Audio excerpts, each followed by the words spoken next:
ఆమోసు గ్రంథము 2వ అధ్యాయము. యెహోవా సెలవిచ్చినదేమనగా, మోయాబు 3 సార్లు 4 సార్లు చేసిన దోషములను బట్టి నేను తప్పకుండా దానిని శిక్షింతును.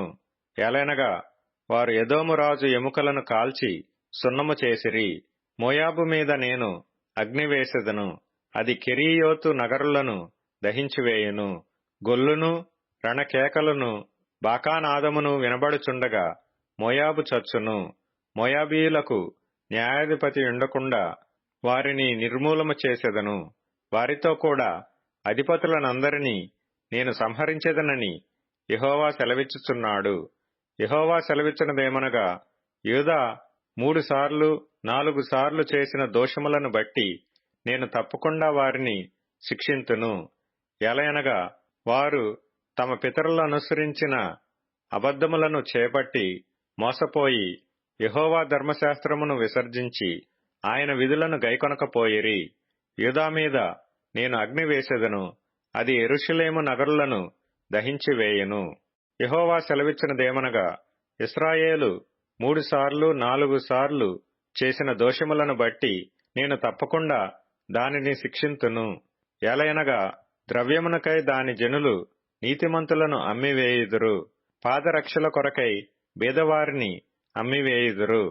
దరిద్రుల నోటిలో మన్ను వేయుటకు బహు ఆశపడుదురు, దీనుల త్రోవకు అడ్డము వచ్చెదరు. తండ్రియు కుమారుడును ఒకదానినే కూడి నా పరిశుద్ధ నామమును అవమానపరచుదురు. తాకట్టుగా ఉంచబడిన బట్టలను అప్పగింపక వాటిని పరుచుకొని బలిపీఠములన్నిటి యొద్ద పండుకొందురు. జుల్మానా సొమ్ముతో కొనిన ద్రాక్షారసమును తమ దేవుని మందిరములోనే పానము చేయుదురు. దేవదారు వృక్షమంత ఎత్తైన వారును సింధూర వృక్షమంత బలము గలవారునగు అమోరీయులను వారి ముందర నిలువకుండా నేను నాశనము చేసితిని గదా. పైన వారి ఫలమును క్రింద వారి మూలమును నేను నాశనము చేసితిని గదా. మరియు ఐగుప్తు దేశములో నుండి మిమ్మును రప్పించి అమోరీయుల దేశమును మీకు స్వాధీనపరచవలెనని 40 సంవత్సరములు అరణ్యమందు మిమ్మును నడిపించితిని గదా.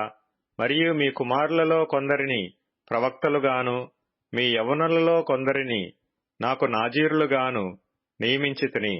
ఈ మాటలు నిజమైనవి కావా? ఇదే యెహోవా వాక్కు. అయితే నాజీరులకు మీరు ద్రాక్షారసము త్రాగించితిరి, ప్రవచింపవద్దని ప్రవక్తలకు ఆజ్ఞ ఇచ్చితిరి. ఇదిగో, పంట చేని మోపుల నిండు బండి నేలను అణగద్రొక్కునట్లు నేను మిమ్మును అణగద్రొక్కుదును. అప్పుడు అతివేగియగువాడు తప్పించుకొనజాలకపోవును, పరాక్రమశాలి తన బలమును బట్టి ధైర్యము తెచ్చుకొనజాలకపోవును. బలాఢ్యుడు తన ప్రాణము రక్షించుకొనజాలకుండును, విలుకాడు నిలువజాలకపోవును. వడిగా పరిగెత్తువాడు తప్పించుకొనలేకపోవును, గుర్రము ఎక్కినవాడు తన ప్రాణమును రక్షించుకొనలేకపోవును. మరియు ఆ దినమందు బలాఢ్యులలో బహుధైర్యము గలవాడు దిగంబరియై పారిపోవును. ఇదే యెహోవా వాక్కు.